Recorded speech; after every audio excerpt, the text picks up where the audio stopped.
अध्याय 4 टैक्स का इतिहास और कॉर्पोरेशंस की ताकत। मेरे अमीर पापा बस इस खेल को समझदारी से खेलते थे और उन्होंने ये काम कॉर्पोरेशंस कंपनियों के माध्यम से किया। यही अमीर लोगों का सबसे बड़ा रहस्य है। मुझे याद है कि स्कूल में हमें रॉबिन हुड और उसके साथियों की कहानी सुनाई जाती थी। मेरे शिक्षक को यह एक शानदार कहानी लगती थी जिसमें एक रोमांटिक हीरो अमीरों से लूटकर गरीबों को देता था। लेकिन मेरे अमीर पापा रॉबिन हुड को हीरो नहीं मानते थे। वे उसे एक ठग चोर कहते थे। रॉबिन हुड भले ही अब नहीं है, लेकिन उसके विचार आज भी जिंदा हैं। आज भी लोग कहते हैं, अमीर लोग क्यों नहीं भुगतान करते, या अमीरों को ज्यादा टैक्स देना चाहिए और उसे गरीबों को देना चाहिए। अमीरों से लेकर गरीबों को देने का ये रॉबिन हुड वाला विचार ही गरीब और मिडिल क्लास के लिए सबसे ज्यादा परेशानी का कारण बना है। असलियत यह है कि मिडिल क्लास पर सबसे ज्यादा टैक्स लगता है, क्योंकि यही रॉबिन हुड वाली सोच लागू होती है। सच्चाई यह है कि अमीर लोग सीधे टैक्स नहीं देते, बल्कि मिडिल क्लास, खासकर अच्छी कमाई करने वाला पढ़ा लिखा मिडिल क्लास, गरीबों के लिए टैक्स भरता है। अगर हमें ये समझना है कि यह सब कैसे होता है, तो हमें टैक्स के इतिहास को समझना होगा। मेरे पढ़े लिखे पापा शिक्षा के इतिहास के विशेषज्ञ थे, लेकिन मेरे अमीर पापा खुद को टैक्स के इतिहास का विशेषज्ञ मानते थे। मेरे अमीर पापा ने मुझे और माइक को समझाया कि पहले इंग्लैंड और अमेरिका में कोई टैक्स नहीं होता था। कभी कभी युद्ध के खर्च के लिए अस्थायी टेम्पररी टैक्स लगाए जाते थे। राजा या राष्ट्रपति लोगों से कहते थे कि थोड़ा थोड़ा योगदान चिप इन करें। इंग्लैंड में नेपोलियन के खिलाफ युद्ध 1799-1816 के लिए टैक्स लगाया गया, और अमेरिका में सिविल वॉर 1861-1865 के खर्च के लिए टैक्स लगाया गया। 1874 में इंग्लैंड ने इनकम टैक्स को स्थायी परमानेंट बना दिया, और 1913 में अमेरिका में भी 16वें संशोधन 16th अमेंडमेंट के जरिए इनकम टैक्स स्थायी हो गया। एक समय था जब अमेरिकी लोग टैक्स के खिलाफ थे। चाय पर लगाए गए टैक्स के कारण ही बॉस्टन टी पार्टी हुआ था, जिसने रेवोल्यूशनरी वॉर, क्रांतिकारी युद्ध की शुरुआत में बड़ी भूमिका निभाई। इंग्लैंड और अमेरिका दोनों में इनकम टैक्स को स्थायी बनाने में लगभग 50 साल लगे। लेकिन इन ऐतिहासिक बातों में एक महत्वपूर्ण सच्चाई छिपी हुई है। शुरुआत में ये टैक्स सिर्फ अमीर लोगों पर लगाए गए थे। यही बात मेरे अमीर पापा हमें समझाना चाहते थे। उन्होंने बताया कि टैक्स का विचार गरीब और मिडिल क्लास को ये कहकर लोकप्रिय बनाया गया कि ये सिर्फ अमीरों को सजा देने के लिए है। इसी वजह से आम लोगों ने इस कानून के पक्ष में वोट दिया, और यह कानून संविधान के अनुसार लागू हो गया। लेकिन असलियत में हुआ इसका उल्टा। ये टैक्स अंत में उन्हीं लोगों को नुकसान पहुंचाने लगा जिन्होंने इसके पक्ष में वोट दिया था, यानी गरीब और मिडिल क्लास। मेरे अमीर पापा ने कहा, जैसे ही सरकार को पैसे का स्वाद लगा, उसकी भूख बढ़ती गई। उन्होंने आगे कहा, तुम्हारे पापा और मैं बिल्कुल अलग हैं। तुम्हारे पापा एक सरकारी कर्मचारी ब्यूरोक्रेट हैं, और मैं एक पूंजीपति कैपिटलिस्ट हूं। हम दोनों को पैसे मिलते हैं, लेकिन हमारी सफलता अलग अलग चीजों से मापी जाती है। तुम्हारे पापा को पैसे खर्च करने और लोगों को नौकरी पर रखने के लिए भुगतान मिलता है। जितना ज्यादा वे खर्च करते हैं और जितने ज्यादा लोगों को नौकरी देते हैं, उनका संगठन उतना बड़ा होता है और सरकार में बड़ा संगठन सम्मानित माना जाता है। लेकिन मेरे व्यवसाय में स्थिति उल्टी है। मैं जितने कम लोगों को काम पर रखूं और जितना कम खर्च करूं, उतना ही मेरे निवेशकों की नज़र में मेरा सम्मान बढ़ता है। इसीलिए मुझे सरकारी लोग पसंद नहीं हैं, क्योंकि उनके लक्ष्य, ऑब्जेक्टिव्स और बिजनेस लोगों के लक्ष्य अलग होते हैं।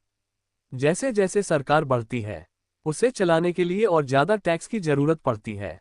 मेरे पढ़े लिखे पापा सच में मानते थे कि सरकार को लोगों की मदद करनी चाहिए। उन्हें जॉन एफ कैनेडी बहुत पसंद थे, खासकर उनके पीस शांति के विचार। मेरे पढ़े लिखे पापा को पीस कॉर्प्स का विचार बहुत पसंद था। उन्हें यह इतना अच्छा लगा कि वे और मेरी माँ दोनों ही पीस कॉर्प्स में काम करने लगे। वे वॉलंटियर्स, स्वयंसेवकों को ट्रेनिंग देते थे ताकि वे मलेशिया, थाईलैंड और फिलीपींस जैसे देशों में जाकर सेवा कर सकें। वे हमेशा ज्यादा ग्रांट, फंडिंग और बजट बढ़ाने की कोशिश करते रहते थे, ताकि वे ज्यादा लोगों को नौकरी पर रख सकें, चाहे वह उनका शिक्षा विभाग का काम हो या पीस कॉर्प्स। मेरे अमीर पापा रॉबिन हुड को हीरो नहीं मानते थे। वे उसे एक ठग चोर कहते थे। जब मैं लगभग 10 साल का था, तब मैं अक्सर अपने अमीर पापा से सुनता था कि सरकारी कर्मचारी आलसी और चोर होते हैं, और अपने गरीब पढ़े लिखे पापा से सुनता था कि अमीर लोग लालची होते हैं और उन्हें ज्यादा टैक्स देना चाहिए। दोनों पक्षों की बातों में कुछ सच्चाई थी। एक तरफ मैं शहर के बड़े पूंजीपति कैपिटलिस्ट के साथ काम करता था और दूसरी तरफ घर आकर एक ऐसे पिता को देखता था जो एक बड़े सरकारी अधिकारी थे। इसलिए ये समझना मुश्किल था कि किसकी बात सही है। लेकिन जब आप टैक्स के इतिहास को ध्यान से देखते हैं तो एक दिलचस्प बात सामने आती है। जैसा कि मैंने पहले कहा, टैक्स तभी लागू हो पाए क्योंकि लोगों ने रॉबिनहुड की आर्थिक सोच को सही माना, यानी अमीरों से लेकर बाकी लोगों को देना। समस्या ये थी कि सरकार को पैसों की जरूरत बहुत ज्यादा थी, इसलिए धीरे धीरे टैक्स मिडिल क्लास पर भी लगाया गया और फिर यह नीचे की ओर गरीबों तक फैलता चला गया। लेकिन अमीर लोगों ने इसमें एक मौका देख लिया, क्योंकि वे बाकी लोगों की तरह एक ही नियमों से नहीं खेलते। अमीर लोग कॉरपोरेशंस, कंपनियों के बारे में जानते थे, जो पुराने समय में जहाजों के दौर सेलिंग शिप्स में लोकप्रिय हुए थे। अमीरों ने कॉरपोरेशन इसलिए बनाए ताकि वे अपने जोखिम रिस्क को सीमित कर सकें। वे अपना पैसा एक कॉरपोरेशन में डालते थे जो किसी समुद्री यात्रा वॉयज को फंड करता था। फिर वह कॉरपोरेशन एक क्रू नाविकों की टीम को नियुक्त करता था जो नई दुनिया, न्यू वर्ल्ड में खजाने की खोज के लिए जाता था। अगर जहाज डूब जाता तो नाविक अपनी जान खो देते, लेकिन अमीर लोगों का नुकसान सिर्फ उतने पैसे तक सीमित रहता जो उन्होंने उस यात्रा में निवेश किए थे। यहाँ कॉर्पोरेट स्ट्रक्चर को सरल हिंदी में समझाया गया है। स्मॉल डायमंड बेसिक आइडिया क्या है? ये डायग्राम दिखाता है कि कॉरपोरेशन कंपनी आपकी पर्सनल इनकम और खर्चों से अलग होती है। यानी आपकी personal finance, personal income statement और बैलेंस शीट अलग होती है और आपकी कंपनी की फाइनेंस अलग होती है। 1. पर्सनल इनकम स्टेटमेंट आपकी व्यक्तिगत आय व्यय। इनकम आय आपकी सैलरी कमाई। एक्सपेंसेस खर्च, घर का खर्च, एमी बिल आदि। उंगली से दाहिनी ओर इशारा, यहाँ टैक्स सीधे आपकी आय पर लगता है। ग्राफ 2. पर्सनल बैलेंस शीट आपकी व्यक्तिगत संपत्ति और कर्ज। एसेट्स संपत्ति, घर, गाड़ी, निवेश। लायबिलिटीज देयताएं, लोन, कर्ज। कार्यालय की इमारत। 3. कॉर्पोरेशन कंपनी का स्ट्रक्चर। कंपनी आपकी पर्सनल फाइनेंस से अलग होती है। Corporation income statement. इनकम कमाई, एक्सपेंसेस खर्च, लायबिलिटीज कंपनी के कर्ज। की सबसे महत्वपूर्ण बात, रिच डैड का पॉइंट। अमीर लोग क्या करते हैं? पहले पैसा कंपनी में कमाते हैं, फिर कंपनी के खर्च एक्सपेंसेस निकालते हैं और बाद में टैक्स देते हैं। उंगली से दाहिनी ओर इशारा, जबकि आम लोग पहले कमाते हैं, पहले टैक्स देते हैं, फिर जो बचता है उससे खर्च करते हैं। बल्ब आसान उदाहरण, middle class salary tax expenses, अमीर कॉरपोरेशन के जरिए इनकम एक्सपेंसेस टैक्स। कानूनी कॉर्पोरेट स्ट्रक्चर का ज्ञान ही अमीर लोगों को गरीब और मिडिल क्लास पर बड़ा फायदा देता है। मेरे दो पिता थे, एक समाजवादी और दूसरा पूंजीवादी। धीरे धीरे मुझे समझ आया कि पूंजीवादी सोच मुझे आर्थिक रूप से ज्यादा सही लगती है। मुझे लगा कि समाजवादी लोग अपनी वित्तीय शिक्षा की कमी के कारण खुद को ही नुकसान पहुंचाते हैं। अमीरों से छीनो वाली सोच रखने वाले लोग चाहे जो भी योजना बनाएं, अमीर लोग हमेशा उनसे आगे निकल जाते हैं। इसी वजह से अंत में टैक्स मिडिल क्लास पर भी आ गया। अमीर लोग सिर्फ इसलिए बुद्धिजीवियों से आगे निकल गए क्योंकि वे पैसे की ताकत को समझते थे, जो कि स्कूलों में नहीं सिखाया जाता। अमीरों ने बुद्धिजीवियों को कैसे मात दी? जब अमीरों पर टैक्स वाला कानून पास हुआ तो सरकार के पास पैसा आने लगा। शुरुआत में लोग खुश थे। ये पैसा सरकारी कर्मचारियों को नौकरी और पेंशन के रूप में मिला और अमीरों को उनकी फैक्ट्रियों के लिए सरकारी कॉन्ट्रैक्ट के रूप में मिला। सरकार के पास पैसा तो आ गया, लेकिन समस्या थी उस पैसे को सही तरीके से संभालने की। सरकार का सिद्धांत होता है कि अगर आप अपना पूरा बजट खर्च नहीं करते तो अगली बार वह कम हो सकता है। इसलिए सरकारी सिस्टम में ज्यादा खर्च करना अच्छा माना जाता है। वहीं बिजनेस में कम खर्च और ज्यादा बचत, एफिशिएंसी को सराहा जाता है।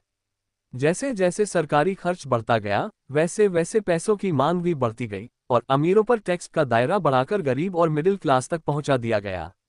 सच्चे पूंजीपतियों ने अपने वित्तीय ज्ञान का इस्तेमाल करके इससे बचने का रास्ता ढूंढ लिया। वे कॉरपोरेशन की सुरक्षा में चले गए। लेकिन जो लोग कभी कॉरपोरेशन नहीं बनाते, वे यह नहीं जानते कि कॉरपोरेशन वास्तव में कोई चीज नहीं होती। ये सिर्फ कुछ कानूनी दस्तावेजों का एक फोल्डर होता है जो किसी वकील के ऑफिस में रखा होता है और सरकारी एजेंसी में रजिस्टर्ड होता है। यह कोई बड़ी इमारत, फैक्ट्री या लोगों का समूह नहीं है। कॉरपोरेशन केवल एक कानूनी इकाई है जिसका कोई शरीर या आत्मा नहीं होती। इसी का उपयोग करके अमीर लोगों की संपत्ति फिर से सुरक्षित हो गई। ये तरीका इसलिए लोकप्रिय हुआ क्योंकि कॉरपोरेशन पर लगने वाला टैक्स व्यक्तिगत टैक्स से कम होता है। इसके अलावा कुछ खर्च एक्सपेंसेस ऐसे होते हैं जिन्हें कॉरपोरेशन के माध्यम से टैक्स देने से पहले प्री टैक्स डॉलर्स की चुका दिया जाता है। यानी कंपनी पहले खर्च निकालती है और फिर टैक्स देती है, जिससे टैक्स का बोझ कम हो जाता है। अमीर और गरीब के बीच ये लड़ाई सैकड़ों सालों से चल रही है। ये संघर्ष हर जगह होता है जहां कानून बनाए जाते हैं और यह हमेशा चलता रहेगा। समस्या यह है कि इसमें हार उन लोगों की होती है जो जानकारी नहीं रखते, जो हर दिन मेहनत से काम करते हैं और टैक्स भरते हैं। अगर वे समझ जाएं कि अमीर लोग ये खेल कैसे खेलते हैं, तो वे भी ऐसा कर सकते हैं और अपनी आर्थिक स्वतंत्रता की ओर बढ़ सकते हैं। यही कारण है कि जब मैं किसी माता पिता को ये कहते सुनता हूं कि स्कूल जाओ ताकि एक सुरक्षित नौकरी मिल सके, तो मुझे चिंता होती है। एक ऐसा कर्मचारी जिसकी नौकरी सुरक्षित है लेकिन जिसे वित्तीय ज्ञान नहीं है, उसके पास निकलने का कोई रास्ता नहीं होता। आज एक सामान्य अमेरिकी व्यक्ति साल के लगभग 4 से 5 महीने सिर्फ सरकार के लिए काम करता है, यानी उतनी कमाई टैक्स में चली जाती है। मेरे अनुसार यह बहुत ज्यादा है। आप जितनी ज्यादा मेहनत करते हैं, उतना ही ज्यादा टैक्स देते हैं। यही कारण है कि अमीरों से छीनो वाला विचार अंत में उन्हीं लोगों के खिलाफ चला गया जिन्होंने इसे समर्थन दिया था। हर बार जब लोग अमीरों को सजा देने की कोशिश करते हैं, तो अमीर लोग चुपचाप मान नहीं लेते। वे प्रतिक्रिया देते हैं। उनके पास पैसा, ताकत और इरादा होता है चीजों को बदलने का। वे बस बैठकर ज्यादा टैक्स नहीं देते। इसके बजाय वे अपने टैक्स को कम करने के तरीके ढूंढते हैं। वे समझदार वकीलों और अकाउंटेंट्स को रखते हैं और नेताओं को कानून बदलने या कानूनी रास्ते लूपहोल्स बनाने के लिए प्रभावित करते हैं। वे अपने संसाधनों का इस्तेमाल करके सिस्टम को अपने पक्ष में करते हैं। अमेरिका का टैक्स कानून टैक्स कोड भी टैक्स कम करने के कई तरीके देता है।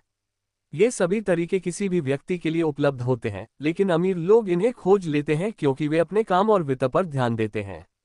उदाहरण के लिए 1031 एक नियम है इंटरनल रेवेन्यू कोड का सेक्शन 1031, जो किसी व्यक्ति को यह अनुमति देता है कि अगर वह अपनी प्रॉपर्टी बेचकर फायदा कैपिटल गेन कमाता है, तो वह टैक्स देने को टाल सकता है अगर वह उस पैसे से और महंगी प्रॉपर्टी खरीद ले। रियल एस्टेट एक ऐसा निवेश है जिसमें टैक्स के बड़े फायदे मिलते हैं। जब तक आप लगातार ज्यादा मूल्य वाली प्रॉपर्टी में निवेश करते रहते हैं, तब तक आपको उस मुनाफे पर टैक्स नहीं देना पड़ता, जब तक आप उसे पूरी तरह नकद लिक्विडेट न कर लें। जो लोग इन कानूनी टैक्स बचत के तरीकों का फायदा नहीं उठाते, वे अपनी संपत्ति एसेट्स बढ़ाने का एक बड़ा मौका खो देते हैं। गरीब और मिडिल क्लास के पास वही संसाधन रिसोर्सेज नहीं होते। वे चुपचाप बैठे रहते हैं और सरकार को अपने ऊपर नियंत्रण करने देते हैं, जैसे कि वह उनसे खून टैक्स निकाल रही हो। आज भी मैं हैरान होता हूं कि कितने लोग जरूरत से ज्यादा टैक्स देते हैं या टैक्स में मिलने वाली छूट डिडक्शंस नहीं लेते, सिर्फ इसलिए क्योंकि वे सरकार से डरते हैं। मेरे कुछ दोस्तों के बिजनेस भी सरकार की गलती के कारण बंद हो गए। बाद में पता चला कि गलती सरकार की ही थी। मैं ये सब समझता हूं, लेकिन जनवरी से मई तक सिर्फ टैक्स के लिए काम करना बहुत बड़ी कीमत है। मेरे गरीब पापा ने कभी इसका विरोध नहीं किया। मेरे अमीर पापा ने भी लड़ाई नहीं की, लेकिन उन्होंने इसे ज्यादा समझदारी से खेला और यह उन्होंने कॉरपोरेशंस के जरिए किया, जो अमीरों का सबसे बड़ा रहस्य है। अगर आप पैसे के लिए काम करते हैं तो आप अपने नियोक्ता एम्प्लॉयर को शक्ति दे देते हैं, लेकिन अगर पैसा आपके लिए काम करता है तो शक्ति और नियंत्रण आपके पास रहता है। आपको याद होगा कि मेरे अमीर पापा ने मुझे पहला सबक क्या सिखाया था। मैं 9 साल का छोटा बच्चा था और मुझे उनके ऑफिस में बैठकर इंतजार करना पड़ता था कि वे कब मुझसे बात करेंगे। वे जानबूझकर मुझे नजरअंदाज करते थे ताकि मैं उनकी ताकत पावर को समझ सकूं और एक दिन वैसी ही ताकत पाने की इच्छा रखूं। जितने साल मैंने उनसे सीखा, उन्होंने हमेशा मुझे याद दिलाया कि ज्ञान ही शक्ति है और पैसे के साथ बहुत बड़ी शक्ति आती है, जिसे संभालने और बढ़ाने के लिए सही ज्ञान जरूरी होता है। बिना ज्ञान के दुनिया आपको इधर उधर धकेलती रहती है। मेरे अमीर पापा हमेशा कहते थे कि सबसे बड़ा बुली, दबाव डालने वाला आपका बॉस नहीं, बल्कि टैक्स लेने वाला टैक्समैन है। अगर आप उसे अनुमति देंगे तो वह हमेशा ज्यादा लेगा। इसलिए असली सीख यह है कि आप पैसे के लिए काम करने के बजाय पैसे को अपने लिए काम कराएं। अगर आप पैसे के लिए काम करते हैं तो आप नियंत्रण खो देते हैं। अगर पैसा आपके लिए काम करता है तो नियंत्रण आपके पास रहता है।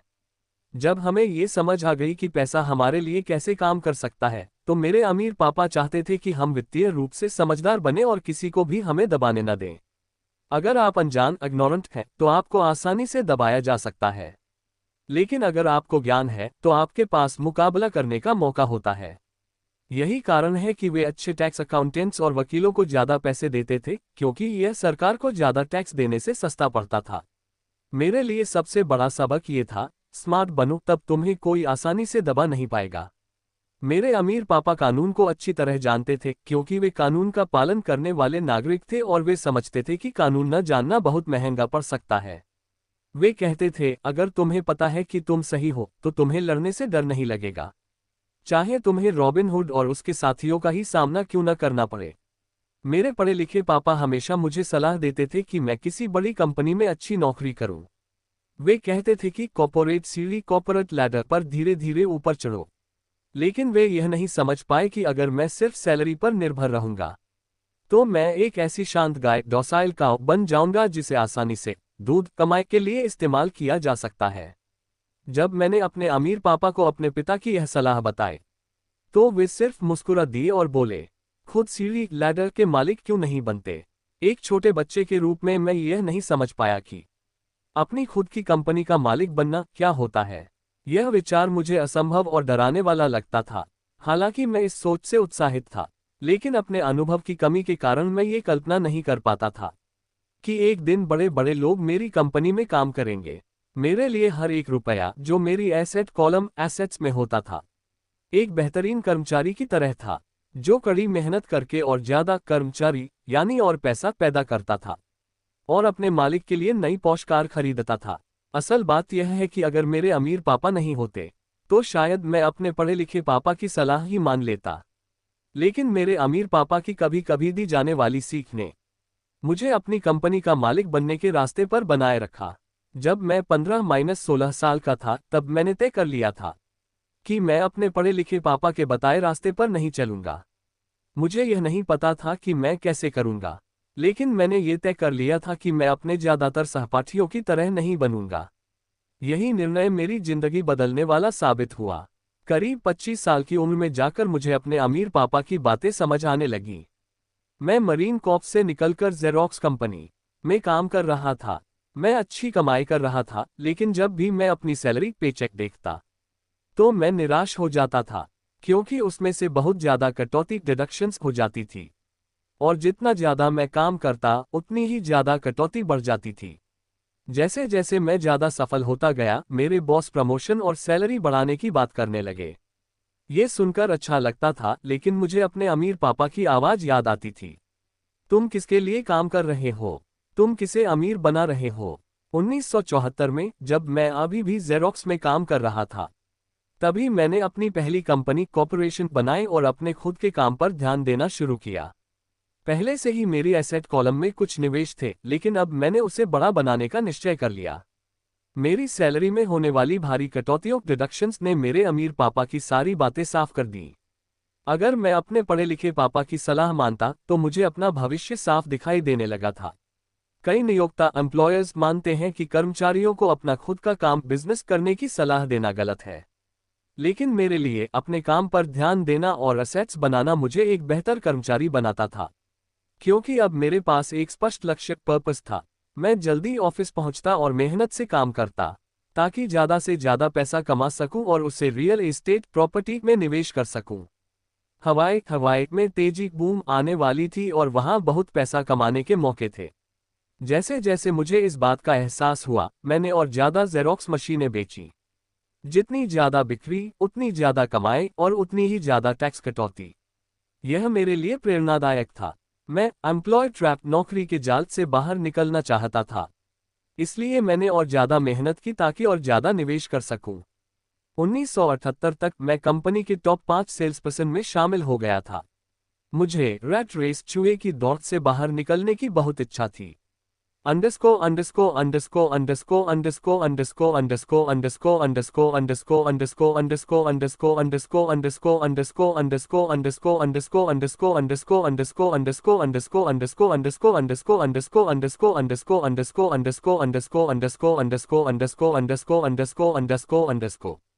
तीन साल से भी कम समय में मैं अपनी रियल एस्टेट कंपनी कॉर्पोरेशन से जेरोक्स की नौकरी से ज्यादा पैसा कमाने लगा।